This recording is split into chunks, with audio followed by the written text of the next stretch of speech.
Welcome to Screener to Stream It, where we take a look at a movie that's in theaters now versus one you can stream at home, and we try to decide which one should you go with.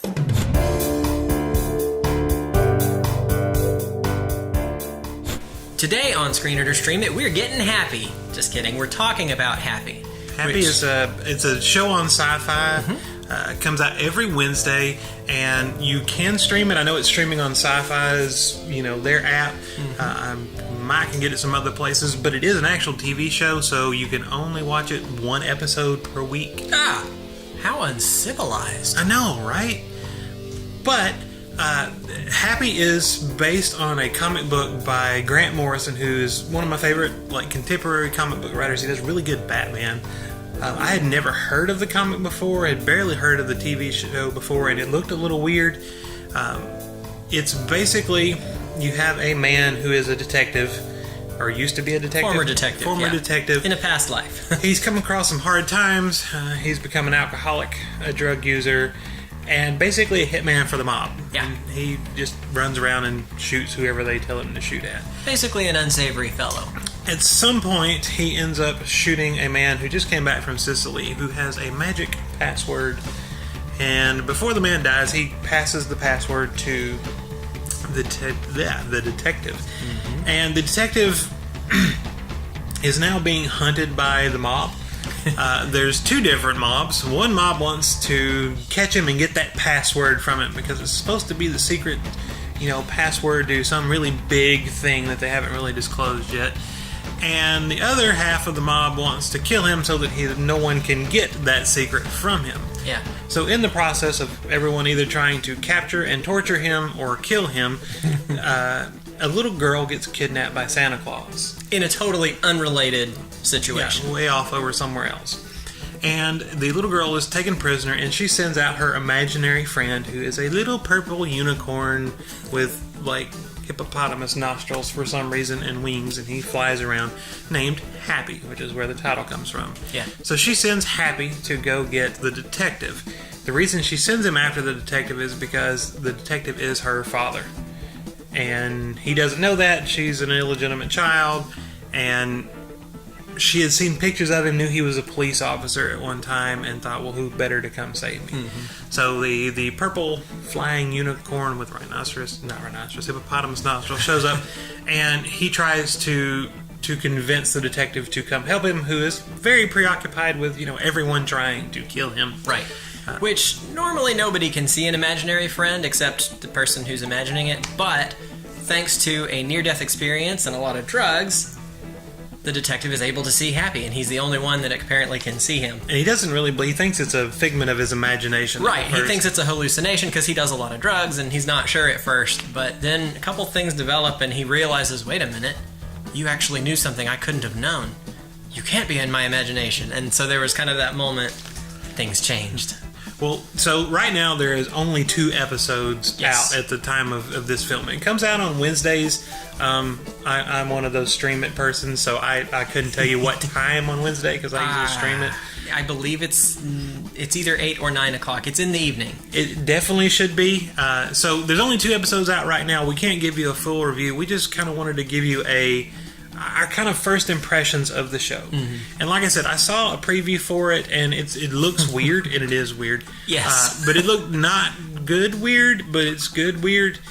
This is one of the most, horrifically violent things I have seen in a very long time. For TV, especially. Oh, yeah. That's what I'm talking about. For network television, it's... Woo! Yeah. It is rough, tough... And occasionally trippy too, because sometimes some drug-induced fits happen, and just the walls fall away, and then beyond the purple flying unicorn that's an imaginary friend. Yeah, that's the most tame of all the weirdness that happens, surprisingly. And Patton Oswalt is the voice of the unicorn, by the way, and he does a really good job. The story so far has been intriguing. Mm-hmm. You really want to know what's going on. I love the characters, but man, is this thing over the top. It is over the top. The violence is over the top. The drug use is over the top. The drinking is over the top. The sarcasm is over the top. Oh, yeah. The smarminess of it all is just amazing. The detective, he is such... like he has given up. He has given up on life. He's a horrible person. He's such a horrible person. He has given up on life, and he really doesn't care one way or the other what happens to him.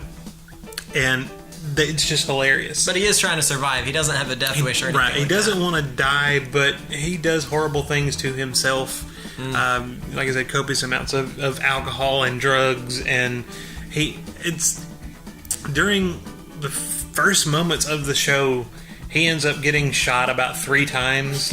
Yeah. Nothing, life-threatening, but bullet wounds. Yeah. And he just takes it in stride. Yeah, he just takes it as, again, and he just goes another about day his at the day. office. He goes to the hospital, breaks out of the hospital, spends about an episode and a half running around in a hospital gown soaked in blood. Yeah. And doesn't really even seem to notice that. Yeah. He's like, Just another day. he shoots an awful lot of people. He beats up an awful lot of people.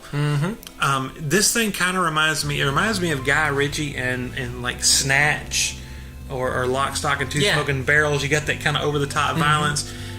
Maybe a little bit of Quentin Tarantino thrown in there. Maybe it's more weird though than saying more weird than Quentin Tarantino just doesn't sound right. I don't know. That'd be quite a contest to. It would, but it's weird on purpose, and it's a funny weird, and Tarantino wins From Dusk Till Dawn. I'm just saying. I love that movie. But I didn't know, really, if you watch a trailer for it, it doesn't do it justice, because you watch the trailer, and in a few seconds, it's weird, and you're like, oh, that's not right.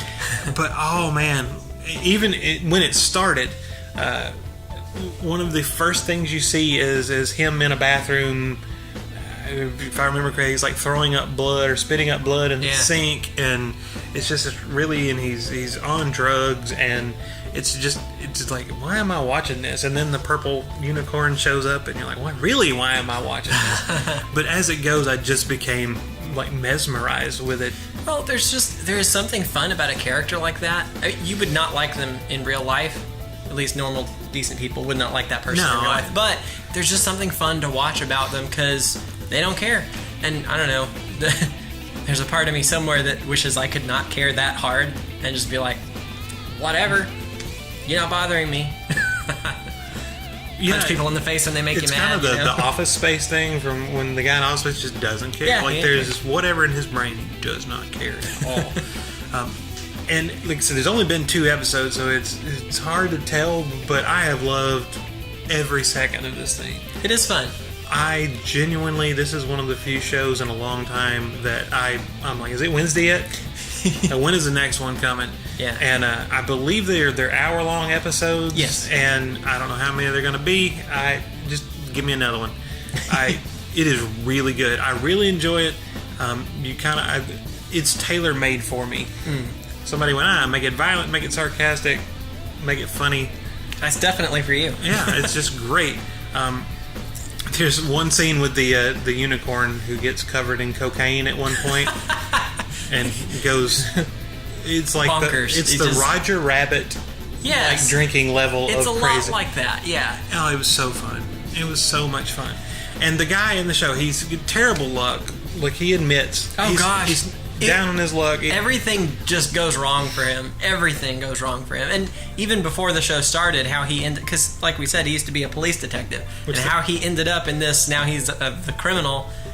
It's just, rotten luck, and one thing after another just doesn't work right. Nothing works out for him. He even in the second episode, makes a joke. He said, there's only one thing I'm actually really good at, and that's killing people. and he's very good at it. Yeah, he's not wrong about that. That's for sure. It's it's like a thrill ride, but it's just a thrill ride of violence. We like violence, but it's a thrill ride of violence, of comedy, and it's weird. So I wouldn't say it's for everybody. Definitely not. Definitely put the kids to bed before it comes on. It is not for kids. I was really shocked at the amount of gore that they showed. I mean, I know it's sci-fi, so it's not technically, it's not ABC or NBC or something like that. Right, they don't have to conform to the broadcast rules. So. But still, for a non premium HBO Cinemaxy, right? Whew, man. But even better than any of that, and they did all of that well. The writing is just fun, and it keeps you interested. The characters are, they're kind of quantifiable. They're not generic downtrodden guy plus generic cop person. the characters are all fun and interesting, and even the villain. He's kind of this very soft-spoken guy, but he's really scary because you can tell he means no nonsense at all. Right, but he's super interesting. He has I don't know if you call him an enforcer. He's got basically a torture guy. What do you call the torture guy? Interrogator. Yeah, kind of like that. But he is super creepy. That guy. I mean, he's supposed to be. I've seen that actor in other stuff, but in a good way, not in a he nailed it. He plays the part of creepy. In fact, wasn't he wearing like that white doctor thing? Yes. Like that you sometimes will see the torture people wear. It was perfect. But yeah, the casting is so good. The people play their parts so well. Yeah, it's just I have loved absolutely everything about it. It has been such a nice surprise too, because for me this just came out of nowhere. And I have asked everybody I meet, I'm like, have you seen Happy yet? And no one. It was like, what? I hadn't even heard of it till about 2 days before it aired. My wife said, "Hey, there's a show coming on. We're gonna watch it." I'm like, "Okay." Yeah, she told me about it. And I went, "You're watching what?" And I wasn't going to watch it, and I was bored one night, and I was like, I'll try it. I'm like, this is probably junk. And it was so good. It was so good. And a lot of stuff on sci-fi, very hit or miss. The misses are far misses usually, but this one is a hit. It works. It's fun. I'm looking forward to the next episode. Well, and it's got some CGI things, and it's got some things. But it sci-fi, but sci-fi tends to... budget. They don't have an HBO type budget, right? So a lot of their special effects and things that sci-fi does is usually kind of subpar. But with this, it works because it's such a crazy and wild ride. Things in this one, most of the things that jumped out to me as like a CGI thing work to me because it's always in that ambiguous drug haze. Is this really happening? Right, I'm not sure. It's in his imagination. Right, and so then there's just gobs of CGI blood spraying everywhere, but it works because you're not sure if he's awake, asleep, hallucinating. Well, of course, the flying unicorn and CGI, in a lot of the... But he's adorable. The bullet wounds and the gunshots and stuff are they CGI. Look practical. I don't know. They look good. Well, there were some of them that were ridiculously over the top, okay. And they were, and they very in the first 3 minutes of the show, he imagines himself shooting himself in the head. That one I was thinking of, and it's just all the 600 gallons of blood comes out, and it sprays in a fountain as he dances around in a disco, and the go-go dancers came out, and it was odd in a good way. But I don't know why. I don't know why it's so odd. It's so weird, but it's so good. This is definitely one. You should check it out. Like I said, it's not for everybody, but if you're that person, if you liked Snatch or Lock, Stock, and Two Smoking Barrels, if you like Quentin Tarantino, if you like violence, then this is good. If you like that, it's weird, it's different, it's not the same thing. Yeah. And it's just good. I can't say anything more than it's good. It is definitely a fun ride, and definitely go check it out. Of course, you threw in some movies there, kind of along the same lines. I would mention the Boondock Saints in passing, kind of a similar, yes. A lot of violence, a lot of fun. It's just a weird mix of lighthearted and violent, and it is kind of on that same vein as, like you mentioned, the Tarantino stuff. So anyway, I guess that's all we've got. So thank you so much for watching Screener to Stream It. And remember, don't take your kids to the movies on Tuesday nights, because that's when we go.